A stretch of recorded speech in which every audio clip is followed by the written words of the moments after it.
Hello, I'm Colleen Needles. The tragic stories of violence over the past months have more and more parents wondering how they can help their children deal with the aftermath of such events and keep them from happening in the first place. Dr. David Walsh is one of the world's leading authorities on children, teens, and parenting and the impact of technology on children's health and development. Dr. Walsh joins us now to discuss options for families in today's increasingly complex and violent world, unfortunately. Unfortunately. Welcome. It's good to see you. Thank you. Well, you know, as a parent, as a teacher, as a psychologist, I mean, your reaction to what happened in Newtown, obviously horrifying event. I think like so many people, it was horrifying. It was heartbreaking to see those, little small children. Yeah, absolutely. And then, of course, it's not the only one. No. We've had conversations going back to the 1990s.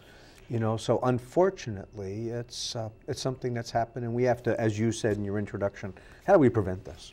It keeps happening, and we've heard so many people draw a correlation, and you've talked about it, between the violence we see on television or the violence we see depicted in a video game, and then the violence that sometimes young people are involved in carrying out. Right. The research is pretty clear that the media are powerful. They affect us. That's why advertisers spend big bucks to get their messages on the air. And so one of the things to remember is that the media are powerful. They're neither good nor bad. They're powerful. And so because they're powerful, they have the ability to influence us. Now, we need to understand that media violence is a risk factor. Now, risk factors accumulate. If I'm a fairly healthy kid, good family, have a lot of activities, then media violence is probably not going to have the same effect on me than it is for someone who's struggling with emotional issues, might be real angry, might have a family that's got some real problems. The more risk factors there are, then the probability of a problem goes up. You've also talked about whoever tells the stories. Oh yes, yeah.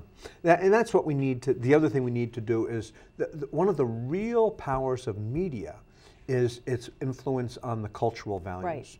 Right. We human beings, Colleen, we love stories. We always have, always will.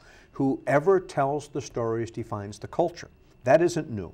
What's new is that more and more the traditional storytellers have been pushed aside, replaced by storytellers on the screen. And when those cultural values start to shift, so from have a nice day to make my day, then that starts to impact the culture in which violence is more likely to occur.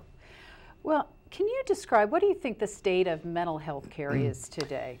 One of the things that's a real challenge for parents, if they have concerns that their son or daughter might have some real mental health issues, they really need to become an advocate. They need to get recommendations, talk to people at schools, get some recommendations, and then really become an advocate. The mental health system for young people is not as robust and easy to navigate as it should be. Hopefully we'll make those improvements, but right now it really takes some attention and advocacy. So for the older kids who've heard at school the things that have been happening in Newtown and elsewhere, what would you recommend parents say to them? Use it as an opportunity to have conversations. Communication is key. To have those conversations, how are they feeling about it? There might be kids, depending on the age of the child, there might be some real fear. Listen to those fears. Provide them security, maintain family routines, connections. That's what's important. All right. Dave, it's always a pleasure to see you. Thank you so much for being with us today. Thank you for the invitation. For more information on mind-positive parenting or for resources to help you talk with your children about the kinds of events that impact all our lives, visit Dr. Walsh's website at drdavewalsh.com. And that's going to do it for this edition of Comcast Newsmakers. I'm Colleen Needles. Thanks for watching.